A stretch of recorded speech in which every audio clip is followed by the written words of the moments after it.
I was born here and I grew up here, and I swam in that river since I was just a small child. Skated on it in the wintertime, canoed on it and fished in it. It's been a part of my life as far back as I can remember. It's so important. I took my grandkids there fishing when they were little guys, taught them to swim. I want that river to be the absolute best it can possibly be. Hudson, my grandson, and Elliot, they'd be the 5th generation on the farm. This is the duck box. We've put up a lot of them along the river. The wood ducks will nest in them. They usually nest in old hollow trees left from woodpeckers or something like that, but they'll take a wood box if they're around. If somebody comes in your land and wants to put a duck box up, I think most people would agree that's a good thing.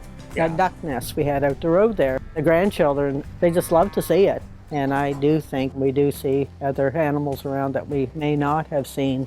Yeah, and like the osprey nesting there for years, and the otters too. Yeah. I enjoy seeing wildlife around. It's kind of neat and see the geese and the ducks floating down the river. We're losing 15% of our grassland every year. These side hills, you have to keep a good sod on it, and it's pretty well just sand, and if you have any bare ground and you get a heavy rain, it'll end up down the bottom of the hill. So we try to do that, and cattle work good for that, where if there weren't any cattle on it, the sod would probably die out over a few years. In the spring, the high water line's back on the other side of the cattle, along the bottom of that hill there. All this is underwater.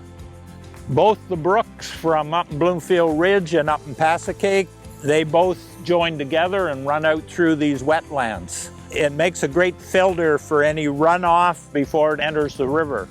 And by having that grass there to hold that bank together, we're protecting 95% of the field that's out here to keep the river from changing course.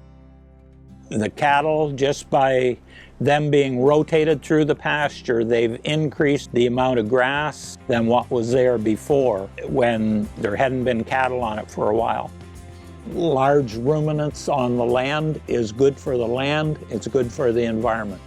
And I think we can do a small part to show that to people. After working on this farm for years, when the water leaves our farm, it's going to be at least as good when it started, and hopefully it'll be better when it leaves the other end. We'll keep farming here as long as we can, and our grandson, he believes he wants to raise cattle on the place, and anything that we can control here to make a better environment, a more diverse environment, and increase wildlife habitat on our farm.